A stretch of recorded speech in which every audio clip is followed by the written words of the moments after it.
누가복음 11장 1절부터 4절까지 말씀 제가 한 절 읽고 여러분 한 절 읽으시고 같이 교독하겠습니다. 예수께서 한 곳에서 기도하시고 마치심에 제자 중 하나가 여짜오되 주여 요한이 자기 제자들에게 기도를 가르친 것과 같이 우리에게도 가르쳐 주옵소서. 예수께서 이르시되 너희는 기도할 때에 이렇게 하라.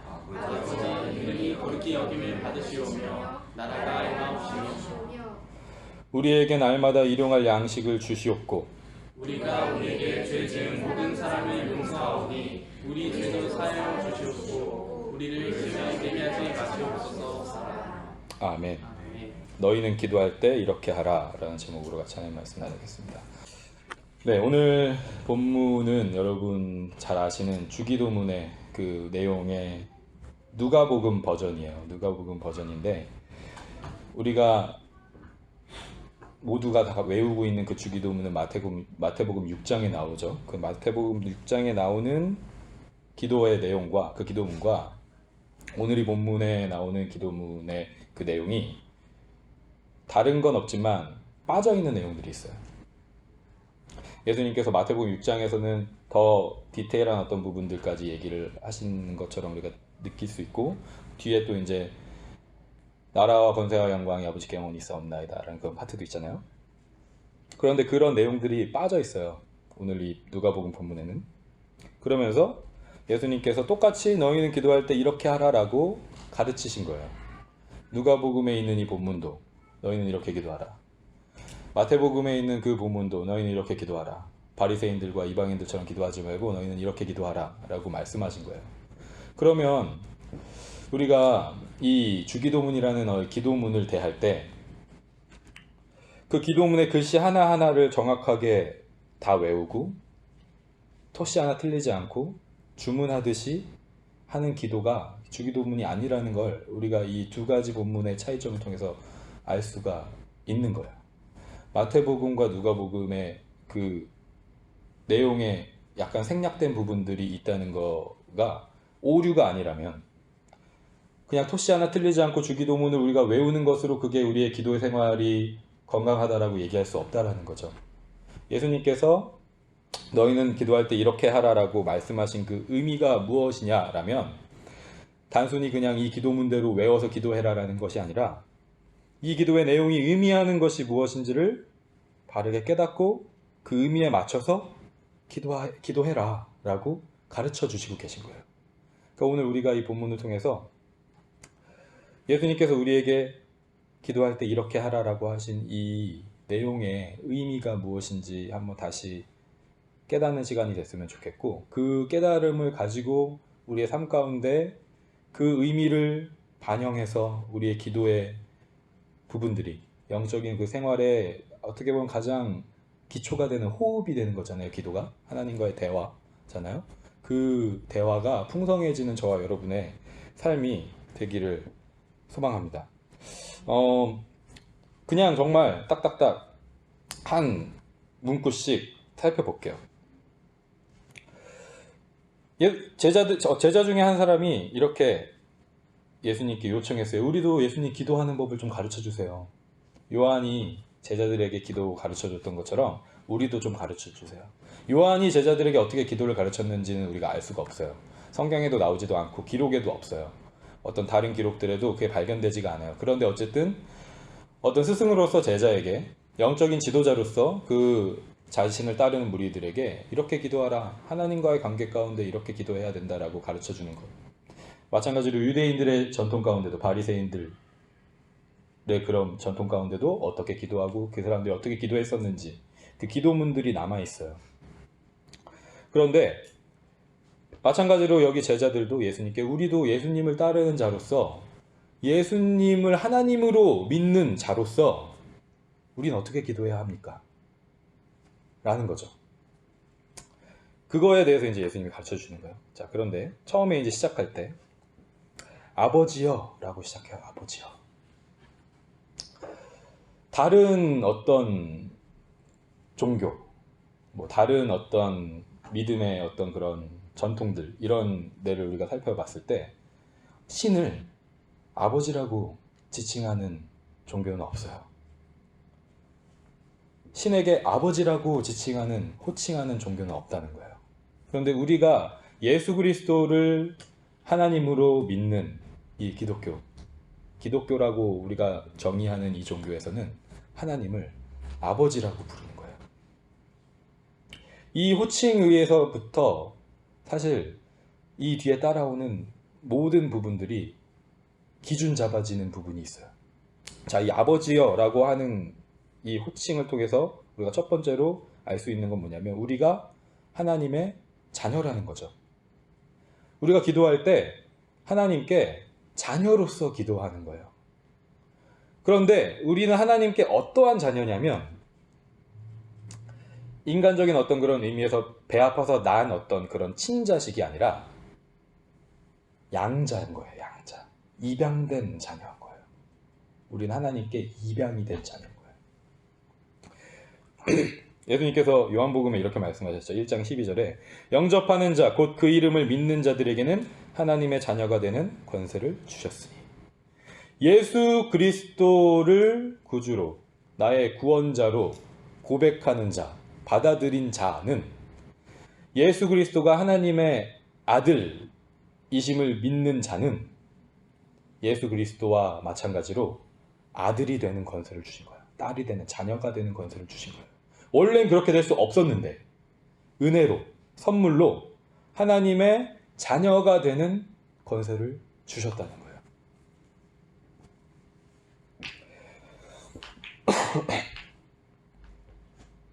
그리고 이 자녀가 됐다는 것, 양자가 됐다는 것은 또 연장해서 어떤 것을 의미하냐면 상속자가 됐다는 의미예요. 상속자. 그렇죠? 어떤 재산이나 어떤 그런 것들을 물려줄 때 그 대상은 항상 자녀잖아요. 그런데 이 고대 사회에서 뭐 이렇게 자녀가 없거나 물려줄 대상자가 없을 때는 항상 양자를 삼았어요.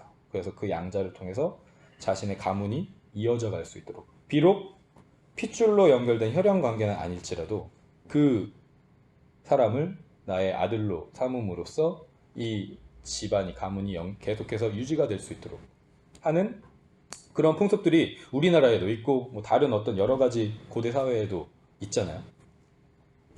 그러니까 이 맥락에서 우리가 양자가 됐다는 것은, 하나님께 자녀가 됐다는 것은 그 하나님의 나라의 유업을 물려받을 자가 됐다는 거죠.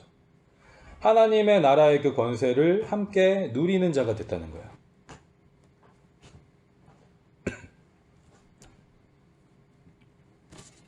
그리고 또 한 가지 여기서 우리가 기억해야 될 부분은, 우리가 하나님의 자녀, 내가 하나님의 자녀가 됐다는 건 나만 하나님의 자녀가 된 게 아니잖아요. 그렇죠? 나만 하나님과 관계를 맺은 게 아닌 거예요. 하나님을, 예수 그리스도를 영접하는 자들이 함께, 그러니까 우리라는 개념이 들어오는 거예요. 우리. 그러니까 우리가 하나님을 아버지라고 부르는 그 고백 가운데는 내가 하나님의 자녀가 돼서 하나님과 관계를 맺었는데, 그래서 하나님의 나라의 그 유업을 누리는 자가 이제 되었는데, 나 혼자 누리는 게 아니라 어떤 이기적인 어떤 그런 믿음을 추구하는 존재가 아니라 나와 더불어 함께 나아가는 믿음의 사람들, 그리고 아직 하나님을 믿지 않더라도 하나님께서 계획하시고 예정하신 그 영혼들과 함께 누리겠다라는 그 믿음이 전제가 되는 거예요. 이 기도는 우리가 아버지여라고 시작하는 그 순간부터.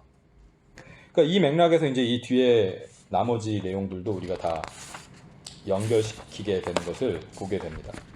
그 다음에 이제 뭐냐면 이름이 거룩히 여김을 받으시오며. 이름이 거룩히 여김을 받으시오며. 여기서 이름은 우리가 특정하고서 지금 아버지라고 부른 이 하나님이잖아요. 그죠? 아버지라고 부른 이 하나님의 이름이 거룩히 여김을 받으시오며 라고 기도하래요.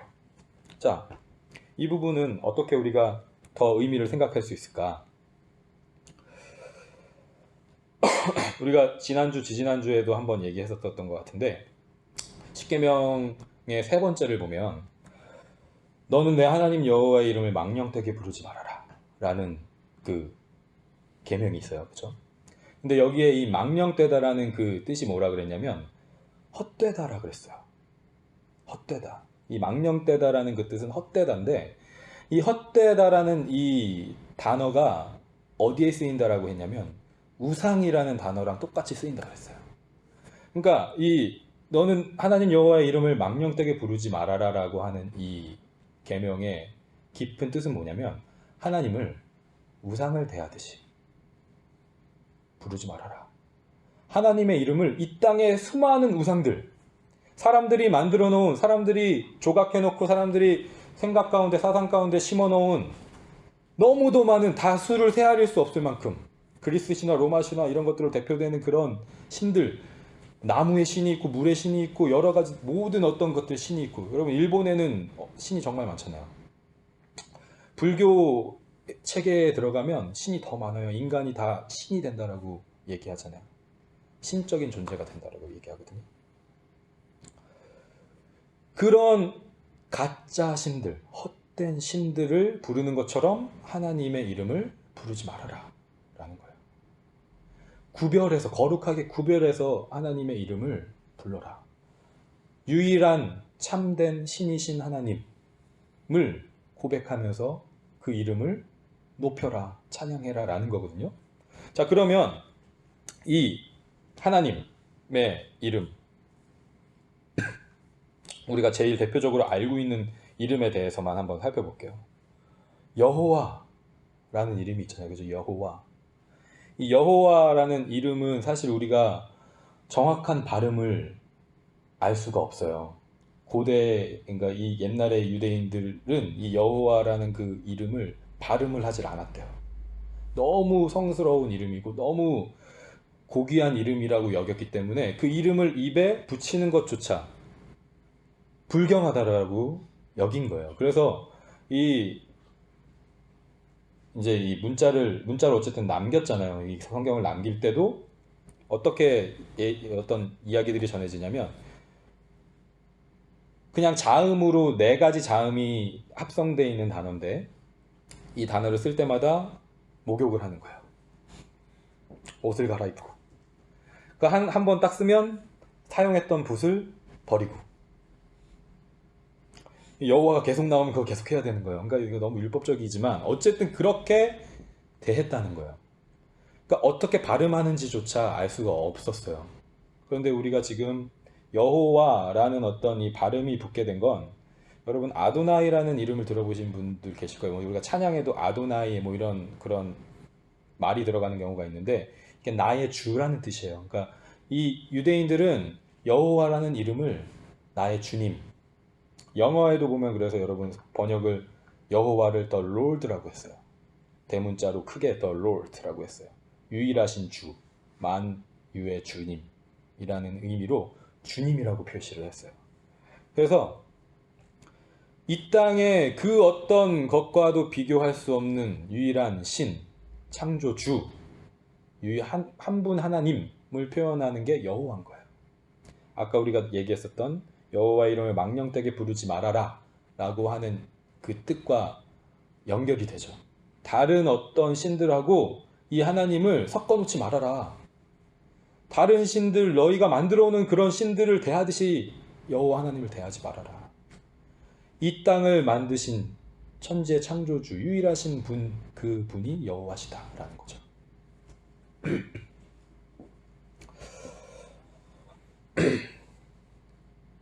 그러면서 우리가 출애굽기 3장 14절을 보면 모세에게 하나님께서 나타나셨을 때 자신을 이렇게 소개하세요.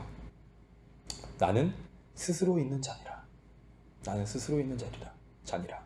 영어로는 I am who I am인데, 그럼 히브리어에는 이 과거형, 현재형, 미래형이 동사가 이렇게 정확하게 구분이 되어 있지가 않아요. 그러니까 여기서 지금 나는 스스로 있는 자다라는 뜻은 과거에도 있고 현재에도 있고 미래에도 있는, 태초 그 이전부터 있는, 이 세상이 다 끝나고 난 그 이후에도 있는 유일한 존재를 의미하는 거예요.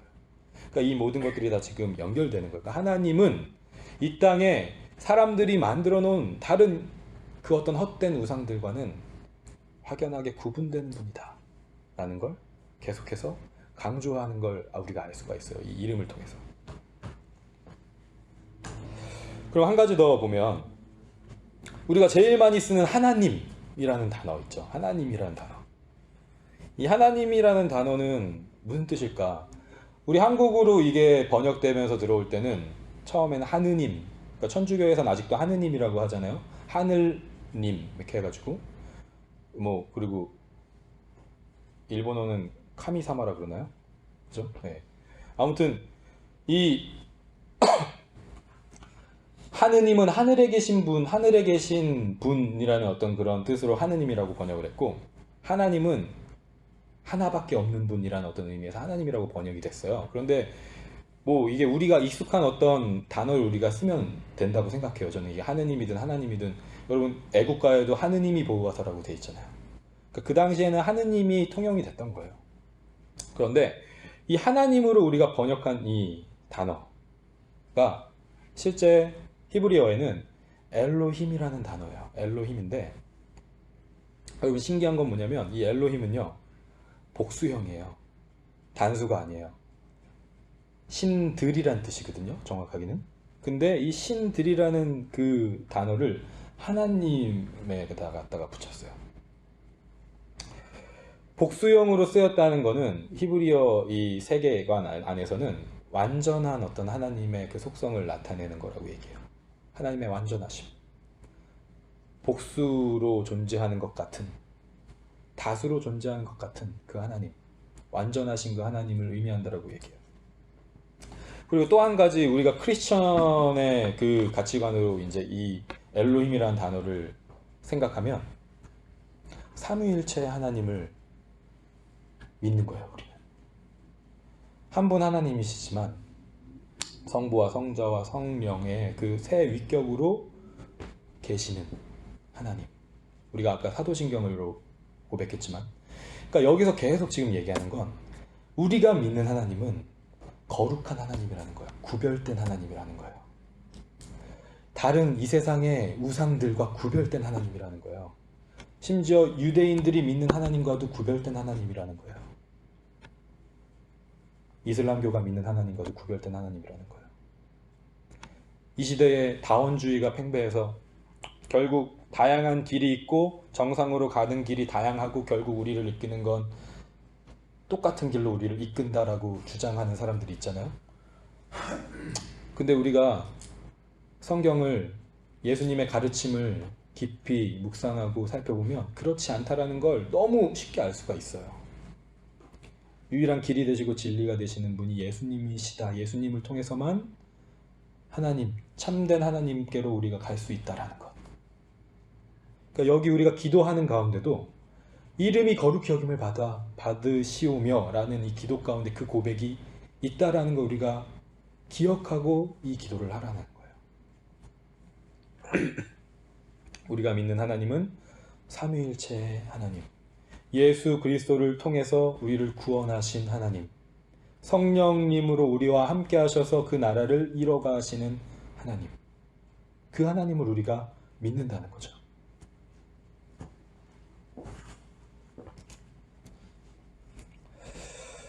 그 다음 문장, 다음 문구를 보면 나라가 임하시오며, 나라가 임하시오며. 우리가 앞에서 아버지여 라고 고백했을 때는 하나님이 우리의 아버지고 우리가 하나님의 자녀라는 걸 고백하고 그 정체성이 하나님 안에 내 정체성이 내가 하나님의 자녀라는 걸 고백했잖아요. 그런데 이제 여기서 나라가 임하시오며 라고 고백하는 그 가운데는 또 다른 우리의 정체성을 발견하게 돼요. 그건 뭐냐면 여기서 나라가 임하시오며에서의 나라는요, 그냥 이 땅에 우리가 지금 생각하는 나라, 민주주의 국가 아니면 공산주의 국가 이런 나라의 개념이 아니라 왕국이에요. 킹덤이에요. 그러니까 한국말에서는 나라와 뭐 그냥 어떤 이런 구분이 크게 잘 되지 않지만 영어나 다른 그 단어에서는 네이션과 킹덤은 다른 거잖아요. 그죠? 컨트리와 킹덤은 다른 거예요. 근데 여기서 예수님께서 나라가 임하시오며에서의 그 나라는 킹덤이에요. 그럼 여기에 이 킹덤의 킹은 누구냐? 예수 그리스도. 그럼 우리는 그 왕을 따르는 그의 백성이 되는 거죠. 그러니까 나라가 임하시오며라고 했을 때에 가장 중요한 건 하나님, 예수 그리스도가 죄와 사망의 권세를 이기시고 나의 왕이 되셨다. 그리고 나는 그 왕국의 백성이 되었다. 여러분, 이런 사실 좋은 단어들을 이단이나 이런 교회들에서 많이 가져가요. 여러분, 여호와의 증인의 그 모이는 그 건물의 이름이 왕국회관이에요. 킹덤 홀이잖아요. 영어로 킹덤 홀인데 사실 그 킹덤이란 단어는 너무 좋은 단어거든요. 왕국회관이라는 그 단어는 너무 좋은 단어예요. 교회가 왕국인 거예요. 사실은 하나님이 다스리시는 그 왕국인 거예요. 그런데 그런 의미들이 자꾸 이단의 어떤 그런 가르침 속에 좋은 어떤 그런 상징들을 가져가요. 여러분, 여기 동성애 어떤 그런 그룹들도 보면 무지개를 자기들 걸로 상징으로 삼잖아요. 그죠? 무지개는 하나님의 그 약속이잖아요. 우리에게 하나님께서 다시는 물로 이 땅을 멸망하지 않겠다라는 어떤 약속의 증표로 주신 거잖아요. 그런데 그런 사인들을 우리가 자꾸 뺏겨요. 우리들이 그런 것들을 소홀하게 여기다 보니까 그 의미들을 자꾸 잊고 살아가다 보니까 그런 것들이 좋은 의미니까 그런 상징들을 자꾸 가져가는 거예요. 우리의 삶 가운데 우리의 믿음의 그런 실천 가운데 이런 좋은 의미의 상징들을 우리가 더 깊이 묵상하고 우리의 것으로 만들어갈 필요가 있다고 생각해요. 마찬가지 여기서도 나라는 왕국이에요. 하나님이 왕으로 다스리시는 그 나라에 내가 백성입니다. 그래서 그 나라가 임하게 해달라는 거예요. 하나님이 왕으로 다스리시는 그 나라에 내가 백성으로 살아가게 하여 주옵소서라고 하라는 거예요.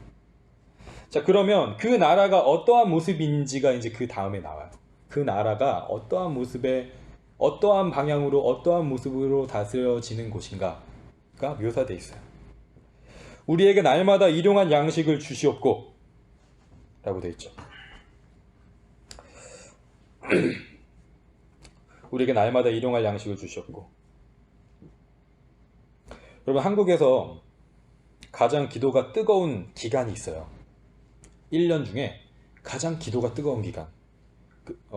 그 기간이 언제냐면 수능 시험 전 100일간의 기간이 있어요. 네. 정말 그때 뜨겁잖아요. 새벽 예배부터 시작해서 저녁 특별 기도회 이런 걸로 많은 사람들이 모여요. 그때는요, 어떤 교단과 교파 상관없어요. 다 그냥 한마음 한뜻으로 모여요. 심지어 종교까지 뛰어넘어요. 교회뿐만 아니라 다른 절이나 여러 가지 모든 종교 집단에 사람들이 기도를 하러 가는 거예요. 무엇을 위해서? 우리 자녀가 좋은 대학교에 갈 수 있게 해주세요. 시험 잘 보게 해주세요.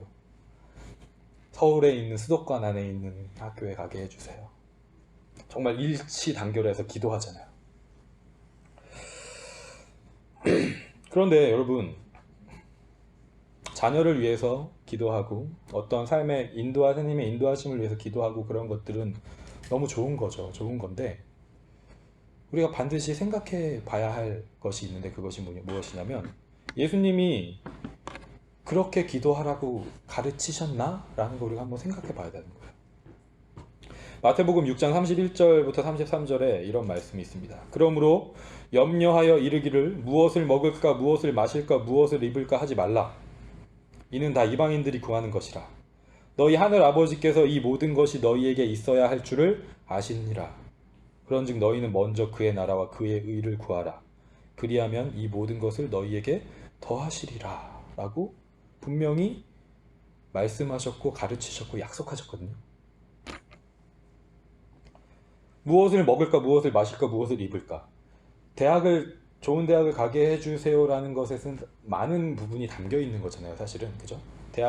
좋은 데를 가야 한국에서는 어쨌든 좋은 직장을 잡을 수 있고 미래를 준비할 수 있고 보장될 수 있고 하는 여러 가지 부분들이 걸려 있는데 결국은 단순하게 얘기하면 뭘 먹을까 뭘 마실까 뭘 입을까에 대한 부분이에요. 그런데 예수님이 정확하게 찝으시는 게 뭐냐면 이건 다 이방인들이 구하는 거야. 이 세상에 헛된 신들한테 이방인들이 구하는 거야. 아까 얘기했던 우리는 아버지라고 하나님을 부르고 거룩히 여김을 받으시는 그 이름을 우리가 부르는데 그 이름이 아니라 우상들, 이 세상의 헛된 우상들, 많은 사람들이 만들어 놓은 신들의 이름을 대고 부르는, 구하는 게 이런 것들이야 라고 말씀하시는 거예요. 그러니까 우리가 수능 기간에는 종교를 다 뛰어넘어서 똑같은 걸 구할 수가 있는 거예요. 다 헛된 신들한테 구하는 그 기도 제목을 하고 있으니까 똑같이 그렇게 할 수가 있는 거예요. 그런데 안타까운 건 뭐냐면 교회가 그런 사람들의 그런 마음을, 어떤 갈망함을 하나님의 말씀에 조명해서 우리가 구해야 할 것은 이것입니다. 우리가 정말 크리스찬으로서 이 땅을 살아간다는 건 이런 의미이고 우리가 정말 구해야 할 것은 하나님의 나라입니다 라는 걸 선포하고 가르치고 그렇게 같이 기도할 수 있도록 이끌어 가야 되는데 그 마음을 오히려 붙잡아서 그 부분을 기도하게 하고 오히려 이렇게 얘기하죠. 이렇게 기도하는 가운데 하나님을 만날 수도 있어. 그거 틀린 말 아니에요. 그럴 수 있어요. 우리가 어떤 잘못된 것을 구하다가 하나님의 은혜 가운데 하나님을 만나고 하나님의 그 진짜 하나님의 복이 무엇인지를 깨닫게 하시는데 하나님이 사용하실 수 있어요. 그런데 중요한 건 우리가 예수님께서 이렇게 말씀하셨고 진리가 무엇인지를 안다면 그렇게 가르칠 수 없는 거예요. 그렇게 이끌 수 없는 거예요. 소경이 소경을 인도하는 것처럼 할 수 없는 거예요. 소경이 소경을 인도해도 하나님은 그 권능의 손길 가운데 하나님의 일을 행하시는 게 맞아요. 그렇지만 정말 하나님의 그 뜻을 진리를 깨닫고 우리가 이 땅을 살아간다면 그렇게 이끌어갈 수는 없는 거예요. 그렇게 하면 안 된다는 거예요. 예수님이. 하나님께서 하나님의 일을 우리가 어떻게 하든지 이루신다라고 해서 우리의 잘못된 부분들이 정당화되는 건 아니잖아요.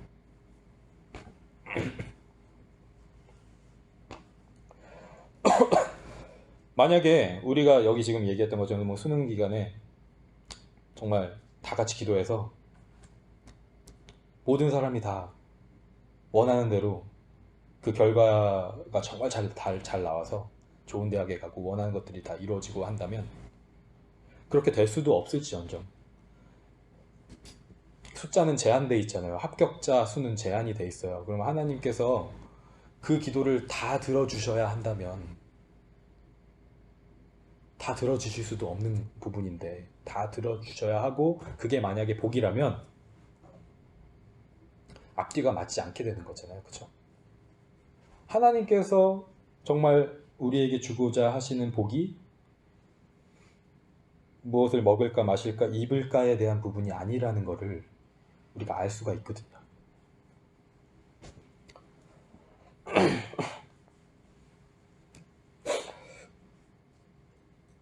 그러니까 여기서 우리에게 날마다 일용할 양식을 주시옵고라고 예수님께서 기도하라고 하셨을 때는 이게 무슨 의미일까를 우리가 이제 생각을 해볼 필요가 있는데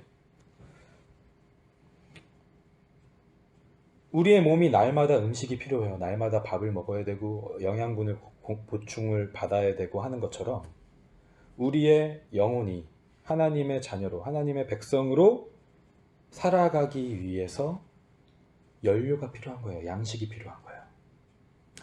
우리가 지난주에 그 한 주간 묵상에도 한번 나눴었지만 하나님이 인간이 기계를 만든 것처럼 이 기계가 기름을 넣어야지만 움직일 수 있는 기계로 인간이 기계를 만들고 디자인한 것처럼 하나님께서 인간을 만드셨을 때 어떻게 디자인을 하셨냐면 하나님 자신, 예수 그리스도, 말씀을 먹어야만 하나님 만드신 그 모양대로 살아갈 수 있는 존재로 만드셨다는 거야. 하나님이 우리를 그렇게 디자인하셨다는 거야. 그렇다면 여기서 일용할 양식은 뭐냐면 예수 그리스도예요. 생명의 떡. 요한복음 6장 35절에 예수님 말씀하시죠. 예수께서 이르시되 나는 생명의 떡이니 내게 오는 자는 결코 줄이지 아니할 터요 나를 믿는 자는 영원히 목마르지 아니하리라. 생명의 떡.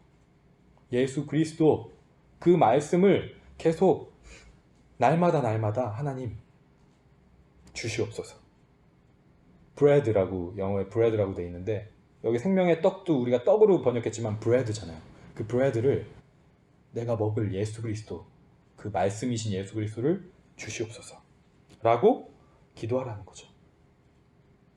그렇게 했을 때 이 모든 것을 너희에게 더하시리라. 우리가 그 밖에 생각하는 여러 가지 날마다 실제로 먹어야 하는 것, 입어야 하는 것, 마셔야 하는 것, 그런 부분들을 하나님께서 책임져 주시겠다는 거예요.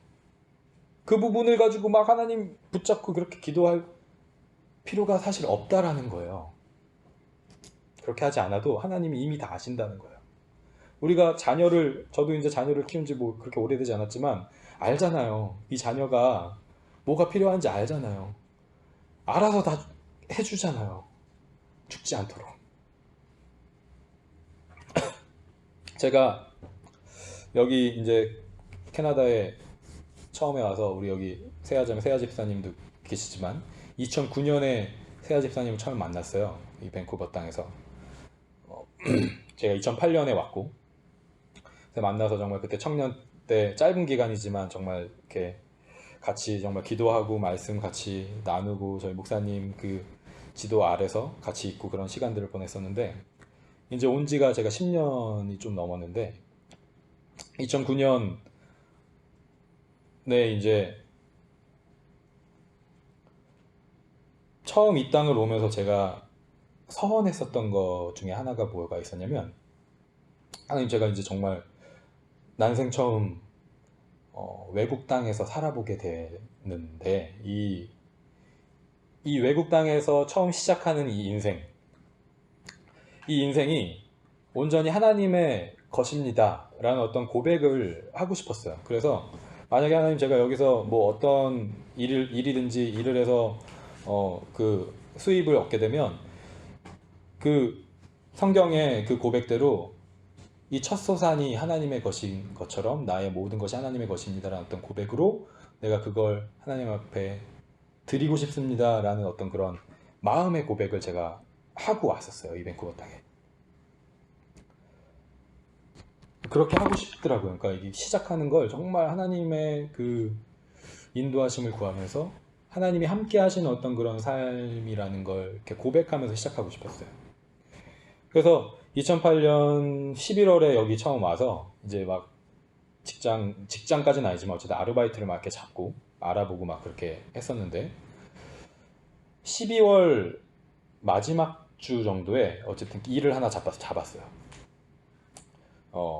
지금은 이시온이라는 스시집이 있는 자리예요. 그 스시 이시온이라는 그 스시집이 있는 식당인데 그 전에 다른 식당이었을 때 거기 이제 그 디시워셔를 구한다고 그래서 일을 하게 됐어요.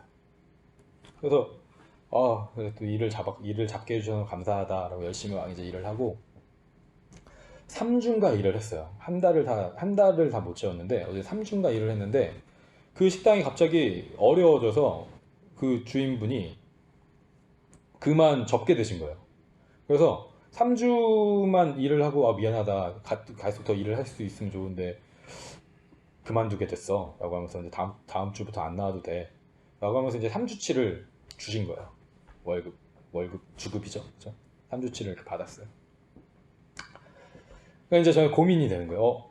첫 수입인데 이거 하나님께 드려야 되는데 하나님께 드리겠다고 분명히 약속했는데 하나님과 저와의 약속이잖아요. 그러니까 다른 그 누구와의 그런 게 아니잖아요. 근데 이제 마음에 약간 그런 고민이 되는 거예요. 이거 이제 제가 그때 생활비 뭐 가져왔었던 것도 딱 이제 거의 떨어질 때가 됐었고 그런 상황이어서 이걸 이제 하나님께 드리면 정말 아무것도 없네. 어떻게 하지? 그런 고민에 빠져 있다가 이럴 땐 그냥 단순해져야 돼 라고 생각하고 하나님께 약속한 거니까 하나님께 드려야지 라는 그런 마음을 먹게 해주셨어요. 어쨌든 그런 막 스트러글 가운데. 그래서 주일날 그걸 하나님께 이제 봉헌하고 정말 기쁘게 봉헌하고 물론 걱정이 됐죠. 이제 앞으로 어떻게 될까? 그런데 이제 정말 놀랍게 하나님께서 역사해 주셨던 건 뭐냐면,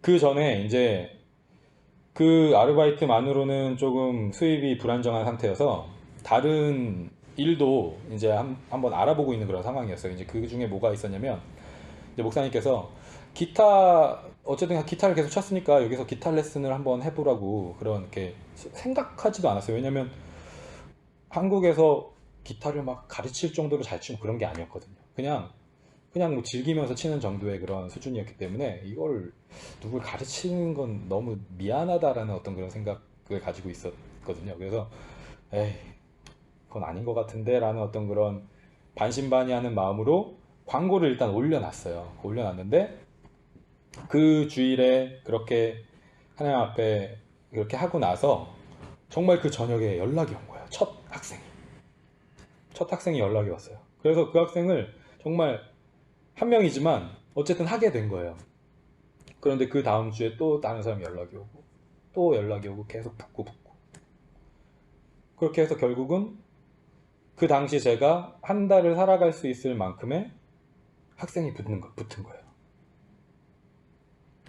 그러니까 제가 그렇게 해서 사실 지금까지도 레슨을 해요. 지금까지도 레슨 10년 넘게도 레슨을 하고 있는데, 정말 레슨을 많이 했을 때는 언제였냐면, 저희 와이프가 이제 임신해서 일을 못할 때, 제가 이제 사역하고 공부하고 뭐 이렇게 하는 상황에서 다른 일을 할 수가 없는 상황이었는데, 그때는 학생을 하나님께서 20명을 붙여주셨어요. 그러니까 그 20명이라는 그 숫자도 저희가 어쨌든 한 달을 먹고 살아갈 수 있을 만큼의 숫자였어요.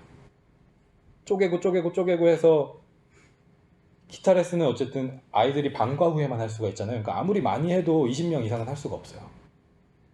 그러니까 그 수준만큼 또 채워주시는 거예요.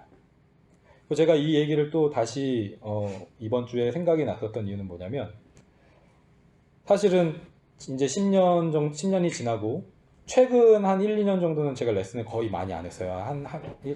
한 명이나 뭐 2명 많으면 그렇게 일부러 레슨을 많이 하지 않았는데, 또 이번에 저희가 이제 대학원 이제 학기가 마치고 이제 지금 잠깐 여름 쉬고 있는 기간인데, 항상 이 여름 기간은 어떤 재정적으로 좀 더 이렇게 들어가는 부분들이 늘 생겨요. 이렇게 생활 패턴을 보면. 근데 이 여름 기간에 또 학생을 하나님께서 두세 명을 붙여주신 거예요. 제가 광고도 안 하거든요. 요즘은 광고도 안 하는데, 그냥 아름아름 예전에 했었던 어떤 그 부모님이 연락을 오셔서 혹시 누가 레슨을 원하는데 해주실 수 있나요? 라고 또 연락이 오는 거예요. 그러니까 저는 지금 이 말씀을 드리는 이유가 뭐냐면, 어떤 신기한 이런 것들이 신기하고 뭐 이런 얘기를 드리고자 하는 게 아니라, 하나님께서 반드시 먹이시고 입히시고 마시게 하는 부분을 책임을 지신다는 거예요. 그 부분을 우리가 너무 막 걱정하고 너무 그 부분을 붙잡고 있지 않아도 하나님께서 우리의 필요를 아신다는 거예요. 그래서 그 부분을 때에 따라서 순간순간마다 도우심의 손길을 누리게 하신다는 거죠. 저에게는 이 기타 레슨이요, 그냥 단순한 그냥 생계수단이 아니에요. 하나님께서 이 밴쿠버 땅에서 저를 이끌어 가시고 훈련하셨었던 어떤 부분이거든요. 단순히 재정적인 부분을 채워주시는 통로로만 사용하신 게 아니라, 내가 너와 너의 가정의 그 모든 부분들을 이끌고 있어 라는 어떤 그 메시지를 지속적으로 주시는 통로로 사용하고 계시다는 걸 제가 믿어요. 언제까지 제가 이 레슨을 하게 될지는 몰라요. 하나님이 학생을 계속 붙여주시면 하겠지만, 그걸 모르지만 분명히 하나님께서 우리가 날마다 일용할 양식을 주시옵고라고 고백하는 그 고백이 단순히 이 땅에 무엇을 먹고 마시고 입을까에 대한 부분이 아니라는 거. 그 부분을 정말 삶 속에서 전할 수 있게 하나님이 해주신 어떤 통로라고 생각해요. 그러니까 우리가 기도할 때 이 우리에게 날마다 일용할 양식을 주시옵고 라는 이 기도에 우리가 사실은 헷갈릴 때가 많거든요. 그러면 오늘 나 먹을 거 하나님 주시옵고라고 기도해야 되나? 그게 아니라는 거야. 예수 그리스도. 그 예수 그리스도를 우리가 먹고 하나님께서 우리를 만드신 그 모습대로 하나님의 자녀로 하나님의 백성으로 하나님의 나라를 살아갈 수 있는 존재가 되게 하여 주시옵소서 라는 그 마음으로 기도하라는 거를 저와 여러분의 삶 속에서 그렇게 기도할 수 있었으면 좋겠습니다. 마지막 두 가지인데요.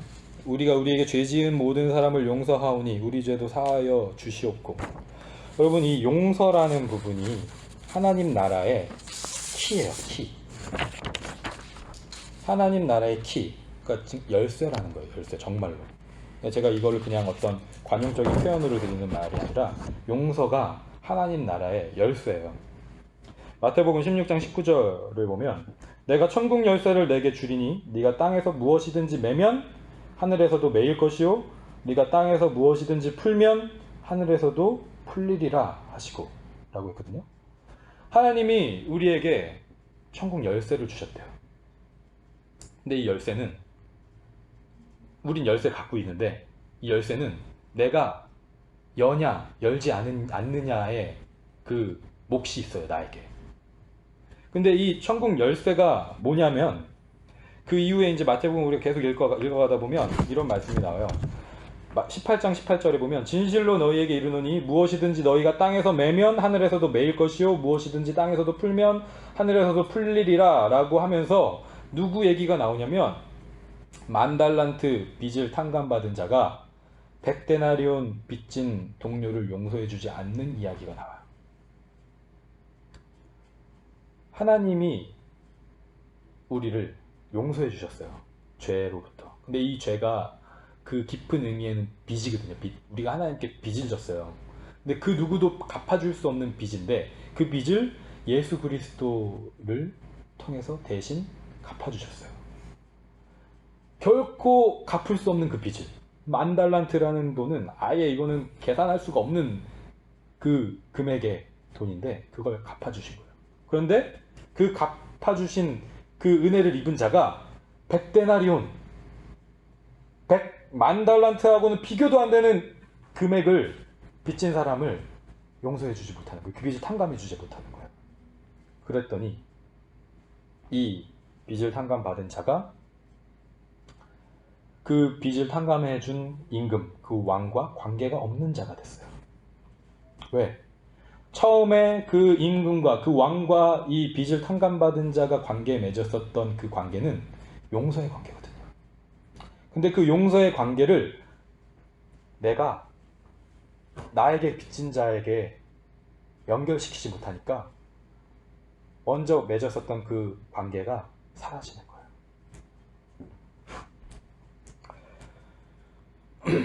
그러니까 여기서 우리가 우리에게 죄 지은 모든 사람을 용서하오니 우리 죄도 사하여 주시옵고 라고 기도할 때의 이 기도는 뭐냐면 우리가 오해하지 말아야 될 부분은 있어요. 내가 그럼 용서하지 않으면 하나님도 나를 용서하지 않나? 라는 게 아니라 내가 용서받은 존재로서 용서하지 않을 수 없다라는 걸 얘기하고 있는 거예요.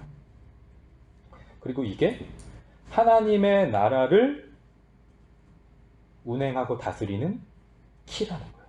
열쇠. 이 땅의 나라는 어떤 권력과 힘과 어떤 재능과 사람들이 우러러보는 그런 눈에 보이는 어떤 여러 가지들로 이끌어져 가고 다스려지지만 하나님의 나라, 그 하나님이 왕으로 다스리시는 그 나라는 용서라는 가치로 다스려지고 서로 하나 되고 서로 사랑하는 곳이라는 거예요. 그 왕 대신 하나님께서 먼저 그렇게 하셨기 때문에 그 나라를 구성하는 백성들도 그렇게 할 수밖에 없는 곳이라는 거예요. 그런데 이제 마지막, 우리를 시험에 들게 하지 마시옵소서 라고 기도하라 그러죠. 근데 이 시험, 사단이 우리에게 던지는 시험이 있다 그랬어요. 사단이 우리에게 던지는 시험, 사단이 우리에게 계속 뭔가 던진다 그랬어요. 우리의 하나님과 우리의 관계 사이에 사람과 사람 사이의 관계 가운데 뭘 던진다 그랬어요. 미움을 던지고 분노를 던지고 시기를 던지고 그렇게 해서 너가 스스로가 왕인 것처럼 이 땅을 살아가라. 하나님이 왕이 아니라 하나님이 주인이 아니라 너 스스로가 주인이 돼서 이 땅을 살아가. 그게 인생이야. 라고 외치는 그 시험.